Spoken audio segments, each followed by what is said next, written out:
네, 박근혜 대통령이 국정 공백을 최소화하기 위해 총리 유임이라는 카드를 선택했지만 논란은 쉽게 잦아들지 않고 있습니다.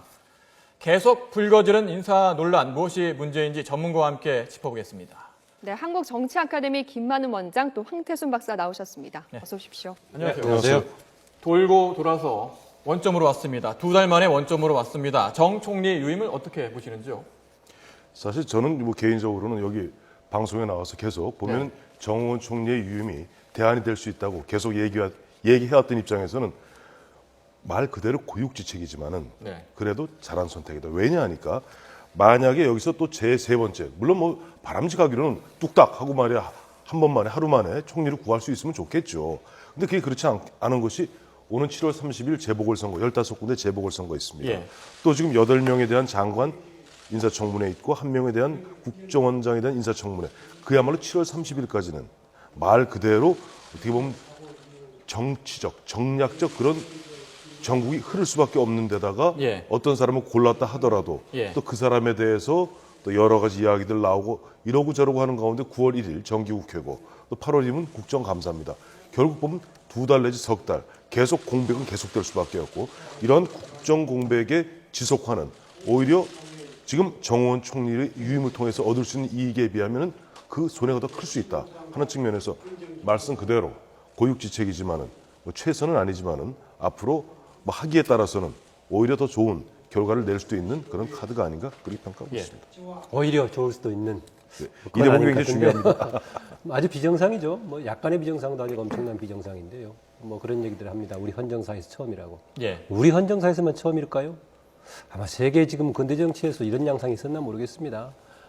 경질을 하겠다고 해서 이미 사퇴를 표명했던 사람을 시한부 총리로 운영했던 것도 그렇고요. 이렇게 다시 유임시키는 것은 아주 비정상인데 누구나 비정상이라는 건 공감할 겁니다. 그런데 이 비정상으로 유임된 상태에서 비정상의 정상화를 추진할 수 있을지 무슨 세상 일이라는 것이 자기 모순을 갖고 실체라는 경우도 있습니다만은 그런 그 비정상을 안고 출범한 총리 체제에서 지금 새로 유임된 정호원 총리는 비정상의 정상화를 위해서 모든 노력을 하겠다라고 했었는데 그렇게 되기를 기대는 하긴 합니다. 근데 정말 비정상인데 바로 4월 27일 날 그 유가족들의 비통함 또 국민들의 슬픔과 고통 당연히 총리로서 응당 책임을 지고 사퇴하는 것이 맞고 사죄하는 길이다라고 했고 또 황태순 위원을 포함해서 같은 사람들이 이제 차기의 총리 뽑을 때는 정호원 전 총리 당시에 시한부 총리를 반면 교사를 삼아서 이러저런 거 책임 총리도 해야 되고 통합형도 해야 되고 한다고 했었는데 다시 갔습니다. 저는 고육지책이라고 하기에는 물론 그 나름대로 있을 것인데 이 정도 고육지책이고 다시 사퇴하겠던 분을 다시 유임시킨다고 할 경우에는 저는 야당에게 조금 사정을 말하면서 이렇게 할 수밖에 없는 사정이다 라고 했다면 국민들이 보기에도 아 정말 불가피한 그런 사정이 있다라고 할 것인데 혹시 이렇게 되다 보니까 박 대통령 본인의 스타일만 고집하다가 그 범위 내에서는 해결하기 어려우니까 다시 돌고 돌아 원점으로 간 거 아닌가 그런 해석이 될 수밖에 없습니다. 그런데 이제 보면은 사실 안대희, 문창극 두 후보자가 연거푸 낭만한 것도 사실 2002년 이후 12년 만에 있는 일 아닙니까? 근데 이제 안대희 후보자 같은 경우 뭐 우리 다 알고 있습니다만은 물론 대통령 시절은 아니었습니다만은 박근혜 당시 비대위원장을 들이받고 박근혜 대통령 후보를 들이받았던 분이에요. 그러니까 어떻게 보면 박근혜적 사람이 아니라고요. 또 문창극 지명자 같은 경우도 사실 뭐 언론계에서는 유명한 분입니다만은 박근혜 대통령과 그렇게 일면식이 친분이 있다고 알려지지는 않았어요. 물론 뭐지 뭐 박지원 의원은 만만회다 뭐 이런 얘기 하고 있습니다만은 그건 아직까지 뭐 청와대에서 소설이다 이렇게 하고 있고 어쨌든 뭐냐니까 안대희라든가 문창극이라든가 기억하시겠습니다만은 특히 안대희 후보자 같은 게 처음 후보로 지명됐을 때 굉장히 환영하는 분위기였다고요. 근데 막상 검증도 하기 전에 보니까 여러 가지 문제들이 터지면서 결국 검증도 못하고 청문회도 못 가고 낙마하지 않았습니까? 이런 상태고 또 마침 보니까 이번에 문창극 후보가 그만두고 나니까 안철수 새정치민주연합 공동대표가 바로 나온 것이 박근혜 대통령이 사과하라 그랬어요. 또 문창극 후보가 지명되자마자 박지원 당시 이른바 KBS의 뭐 친일파 발언 논란 나기 전에 박지원 비대위원장 뭐라고 그랬습니까? 박근혜 인사청문위원장. 인사청문위원장은 말 그대로 국회의장이나 인사청문위원장이나 심판이에요. 근데 가장 포악한 말로써 상대해주겠다. 그렇다면 벌써 이런 분위기고 이런 분위기에서 두 사람이 연거푸 낭만 가운데 세 번째 사람을 사실 뭐 지금 한간에 들리는 말로는 지금 청와대 쪽에서 한 20명 정도 이르지 않아봤다는 거 그 아니에요? 얘기를 하려고 했는데 네. 한 20명 넘게 접촉을 했는데 가족들이 그렇게 반대를 한다고 합니다. 뭐 특히 부인이 그렇게 반대를 예비 후보자들의 부인이 그렇게 반대를 한다고 하는데 왜 그런 걸까요? 아니 보면은 지금 저는 그래요. 우선 대전제로 말씀드릴 것이 이번에 8명 지금 장관 후보자, 국정원장 후보자 있잖아요. 이분들에 대해서는 지금까지 해왔던 대로 그게 검증해야 됩니다. 그걸 대전제로 말씀드릴게요.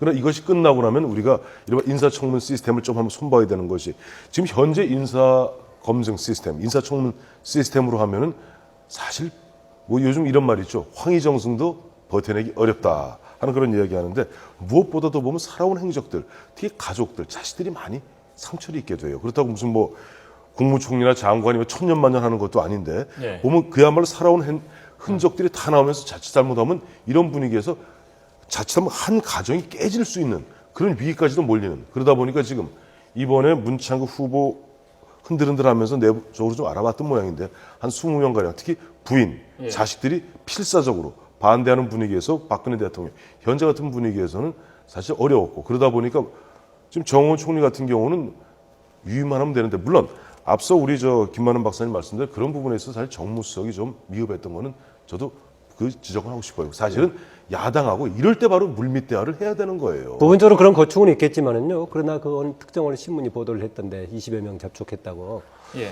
당연히 그런 거충들이 있을 겁니다. 특히 가족들의 경우에 특히 대단한 영광도 아니면서 이런 문제가 터질 소지가 있다.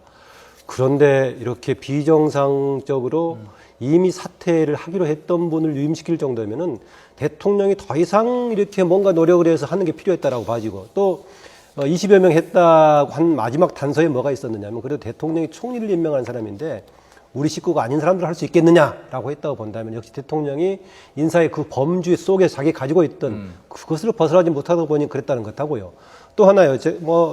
반복적으로 얘기했습니다마는 그런 문제들이 재청 과정에서부터 주변의 얘기를 듣는다면은 제가 반복적으로 하는 얘기입니다만 조금의 여러 가지 흠결이 있더라도 용인될 수가 있을 것이다. 그런데 어느 날 깜짝 던지고 보니까 그래 당신 누구냐 나왔단 말이죠. 그리고 분위기가 만든 것도 있지만은 또 방금 예로 들었던 두 사람 말이죠. 안대희 후보자의 경우도 굉장히 괜찮은 간피하척결에 괜찮은 부분이었었지만은 바로 거기하고 맞물린 전관 예우 문제가 터졌다는 점이죠.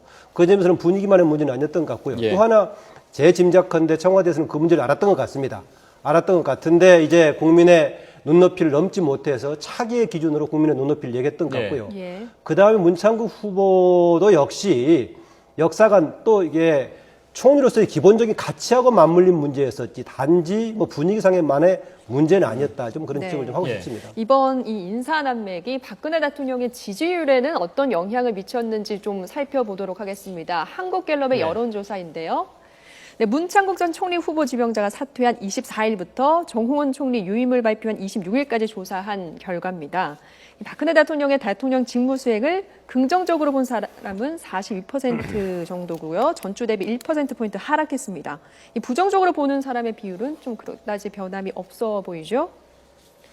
이런 대통령 지지율의 추이 어떻게 보고 계시는지요? 사실 박근혜 대통령 1년 4개월 만에 최하가 41%였어요. 한국갤럽 기준으로 따지면은. 그것이 이제 작년 그 3월 인사 파동 이후에 그때 41%에서 시작을 했습니다. 그러니까 지난주에 비해서 1%포인트 빠졌고 본인 재임 기간 중 최저인 41% 이제 1% 보니까 밑바닥을 칠 때가 왔구나 하는 생각이 들고 물론 이번은 사태를 놓고 지금 여야가 또 보면은 각 진보 진영과 보수 진영 간에 보면 반응이 좀 엇갈려요. 보면은 이 야당에서는 이렇게 얘기하죠. 아니 오죽 무능했으면은 그래 총리 후보 하나도 선택 못하는 이런 정부냐 뭐 이런 얘기하니까 또 보수 쪽에서는 오죽했으면은 유임시켰겠느냐 이제 슬슬 이렇게 갈리는데 이런 분위기에서 보면 박근혜 대통령의 어떤 그 고충 이런 부분을 갖다가 보수 쪽에서는 좀 동정하는 여론도 서서히 일고 있고 그러다 보니까 한 40에서 42를 갖다 기점으로 좀 올라가지 않겠는가 하는 짐작도 해보면서 문제는 이제 730 재보선 앞두고 7.14 전당대회도 나름대로 박근혜 대통령의 지지율을 갖다가 견인할지 아니면 거기서 더 정체시키거나 하락시킬지 하나의 어떤 변곡점이 될 수 있는 뭐 그런 어떤 7월에 한 달이 되겠다. 그 26일 조사까지 포함되어 있다고 하지만 갤럽에서는 그렇게 해석을 했어요. 사실상 유임 발표했던 날의 여론은 그렇게 포함되지 않았을 것이다. 포함됐을 때는 어떻게 될 것인가? 갤럽은 조금 더 부정적인 요인이 더 가세할 걸로 예측을 했는데 모르겠습니다. 그리고요. 이전에 41% 초반에 인사낙마 사건이 터졌을 때 나왔던데 작년이죠. 예, 그때는 대신 제가 그때 기억이 나는데요.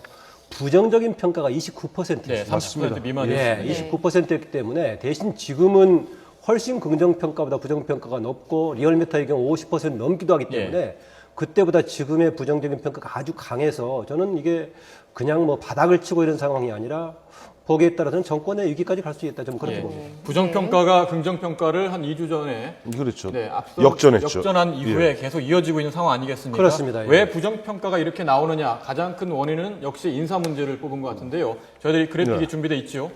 예, 보겠습니다. 네. 여러 가지 이유가 나옵니다. 인사 잘못함, 검증되지 않은 인사 등용이 38%를 나타냈고요. 소통 미흡, 비공개, 투명하지 않다 11%를 기록했습니다. 또 세월호 사고 수습 미흡도 영향을 미친 걸로 나오는데요. 박근혜식 인사라고 불릴 수 있는 이 인사 형태, 무엇이 문제이길래 이렇게 국민들로부터 좋지 못한 평가를 받고 있는 걸까요? 정치인에게 흔히 이런 얘기, 옛날 김영삼 대통령이 얘기한 대로 인사가 만사입니다. 특히 대통령, 국가 운영자는 인사를 통해서 메시지를 갖다 국민들에게 전달하는 것인데 어쨌든 안대희 후보자 낙마했고 문창국 후보자하고 거의 대통령 특히 해외 순방 중 아니었어요? 순방 중에 그야말로 문창국 후보 문제하고 온 전국이 뜨겁게 달아오르면서 그 어떤 부정적인 영향을 갖다 오롯이 대통령이 받을 수밖에 없는 그런 상황이었어요. 사실 지금까지 박근혜 대통령이 묘한 것이 해외 순방 나가면 지지율이 올랐거든요. 근데 그렇죠. 이번엔 거꾸로 보면 해외 순방 중에 문창국 후보의 그런 것들이 제대로 관리 못하고 관리되지 않고 대통령이 당초 보면 해외 순방 떠나면서 6월 16일 날 전자결제하겠다. 임명 동의안을. 근데 그것도 안 된 상태에서 오히려 문창국 후보하고 청와대하고 힘겨루기 하는 듯한 이런 인상을 보이다 보니까 아까 38% 나왔죠.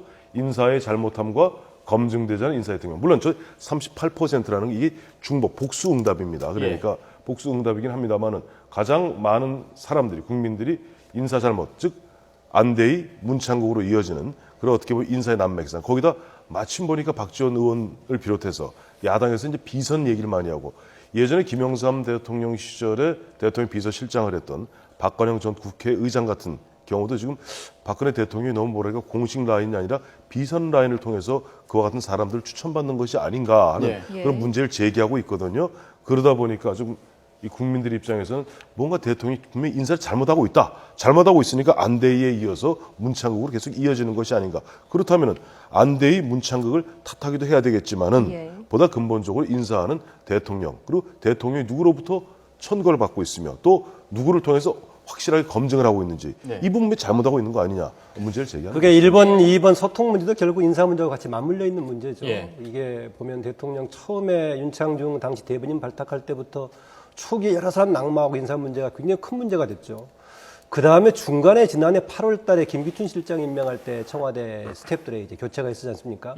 당시 대통령으로서는 안정감을 주는 거였는지 모르겠지만 국민들의 지지를 확대시키는 쪽은 아니었습니다. 우군을 강화하는 쪽으로는 도움이 됐겠지만 그랬다 이번에 지금 2기 출범하는 이런 문제가 되니까 전적으로 지금 대통령 인사 문제는 아주 큰 문제다라고 봐지고요. 이게 아까 인사 만사 얘기했는데 박근혜 대통령 그러면은 만약에 인사를 이렇게 한다고 하더라도 다른 무슨 국정 목표를 가지고 뭔가 많이 할 수 있느냐. 과연 박근혜 정부라는 것이 어떤 국정 목표를 가지고 국민들 정권을 잡았는가. 후보 때는 대통합하겠다고 잡았거든요. 잡은 이후에 첫 번째는 뭐라고 그랬습니까? 창조경제 하겠다고 했거든요. 창조경제 뭐 남아있는 거 있습니까? 지금은 또 갑자기 관폐 해결하겠다고 나와 있어요. 관폐와 과연 해결하려면 어떻게 할 것인가. 지금 총리도 임명을 못하고 있는 상황인데 그 점에서는 박근혜 대통령 다른 국정 목표를 제시하는 것에 대해서 국민들에게 꾸준하게 뭔가를 주고 있지 못하고 있는데 과연 인사까지 이렇게 됐을 때 어떻게 될 것인가. 대개 다른 그 대통령들의 경우에 본인이 목표는 설정하고 실제로 달성은 못했지만 예컨대 이명박 대통령 경제 얘기했는데 본인이 그 달성은 못했지만 경제를 기초로 내걸고 갔단 말이죠. 박근혜 대통령 통합을 내걸고 당선됐다. 그다음엔 창조 경제로 바꿨다가 그다음 없어져 버리고 다시 관폐화 문제 해결하고 있고 관폐화 문제 해결하려는 주체를 세우고 있는데 못 세우고 쇄신하겠다고 해서 다시 총리 유임시키고 이런 상황인데 이 인사가 만사라고 인사 문제뿐만이 아니라 이것을 보완할 다른 요소도 없다. 아까 그 외교 문제를 그동안에 득점했다고 하는데요. 우리가 그 링크지 팔레티스라고 외교 문제하고 국내 정치하고 상호작용하면서 플러스 마이너스를 미치는데 그동안에는 오히려 외교 문제가 국내 정치에 대한 지지를 높이는 효과를 있었는데 오히려 이제는 오히려 외교의 성과도 국내 정치 때문에 깎아먹을 소지가 있다.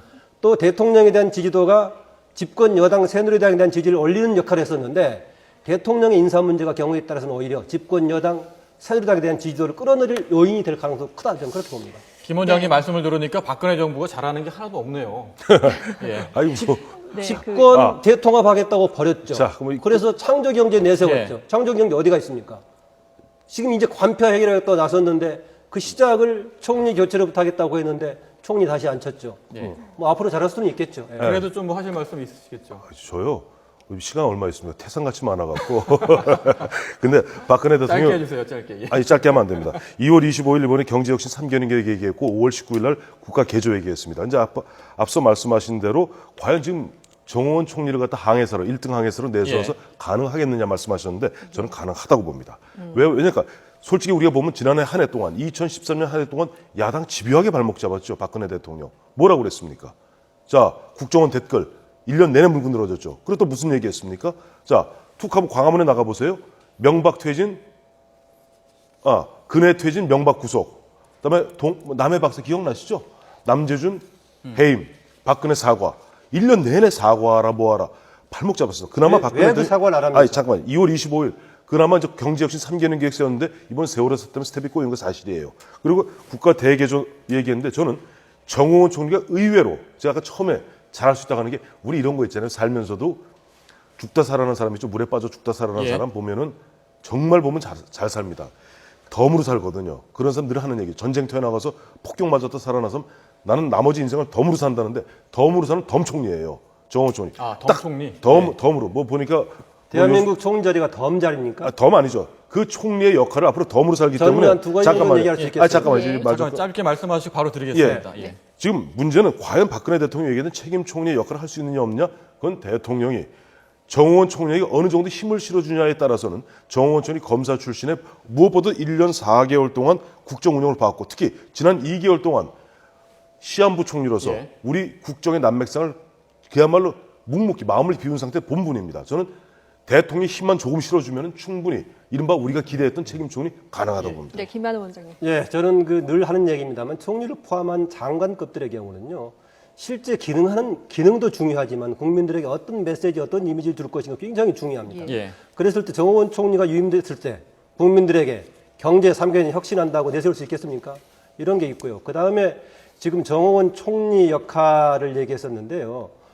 물에 빠졌다 나왔다 하니까 뭐 대통령만 생각 바꾸면 된다는 맞는 얘기입니다. 그래서 저는 국가 개조를 하려면 대통령이 바뀌어야 된다는 것입니다. 그런데 정호원 총리를 유임시키는 것이 대통령이 생각을 바꾸지 않는 범주 속에서 계속 뭔가 누구를 총리를 시켜보려다가 안 되니까 돌아갔다면은 그것은 도루묵이다라는 것입니다. 정말 얘기하신 대로 대통령이 생각이 바뀌어서 정호원 총리가 새로운 책임 총리 역할을 할 수 있는 그런 분위기로 바뀐다면은 그나마 국가 개조가 대통령의 개조부터 시작될 가능성이 있다라고 봅니다. 예.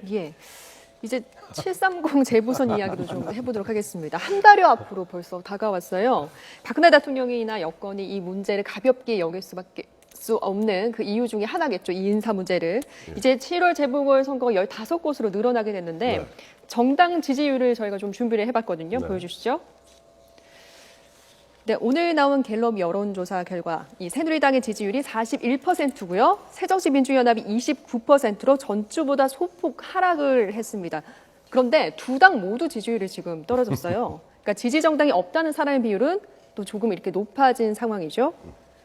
아무래도 이 정호원 총리 유임, 이 인사 시스템에 대한 비판이 재보궐선거 민심에도 뭐 많은 영향을 미치지 않을까 싶은데요. 예, 전반적으로는 집권 여당한테 분위기 안 좋습니다. 정당 지지는 항상 늘 그렇듯이 이렇게 야당인 새정치민주연합이 상당히 격차를 좁지 못하고 있는데 조사에 따라서는 이번에 상당히 좁히는 조사가 나와서 거의 오차 범위에 들어간 조사가 나오게 됐습니다. 그러나 하여튼 정당 지지는 역시 지금 새누리당이 앞서가고 있지만 전반적인 분위기는 새누리당한테 아주 안 좋은 상황이다. 저로 봅니다.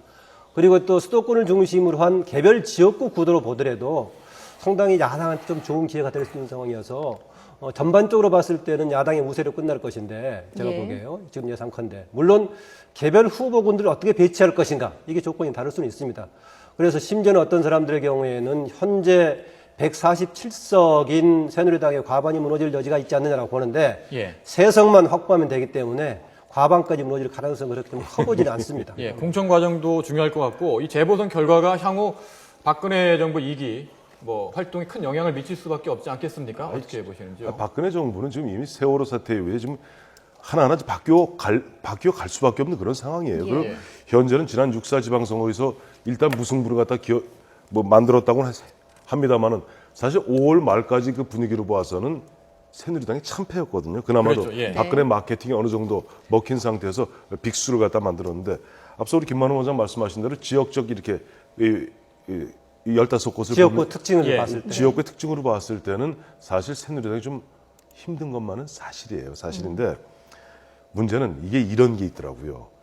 그러니까 좀 새누리당은 좀 힘들고 새정치민주연합은 좀 분위기가 좋은 그런 분위기다 보니까 새정치민주연합 내에서 고질적인 이른바 공천을 갖다 둘러싼 계파 싸움, 이른바 누구라 전략공천이라는 미명하에 이루어지는 이런 것들 때문에 자칫 이번에 새정치민주연합이 방심하는 가운데 그렇게 나갔을 경우는 국민들로부터 심판받을 가능성도 배제할 수 없다. 상당히 적절한 지적입니다. 그래서 이게 혹시 이게 재보선 기회를 빈자리 찾아먹기 기회로서 그렇죠. 야당들이 삼는다면은 지난 2011년에 한나라당 위기가 새누리당으로 바뀌었습니다만은 야당이 압승할 걸 예상했는데 총선은 누가 이겼습니까? 새누리당이 이겼죠. 이겼습니다. 마찬가지로 이 기회를 자기 혁신의 기회로 삼지 않고 오히려 뭔가 빈자리 찾는 걸로 생각한다면은 야당은 오히려 장기적으로 큰 패배하는 계기가 될 수 있습니다. 예, 지금 시간이 많이 남지 않아서 마지막 질문 드리겠는데요. 지금 새누리당 내에서 당권 경쟁이 치열하지 않습니까? 예. 박 대통령 입장에서는 누가 되는 것이 유리할까요? 어떻게 보세요?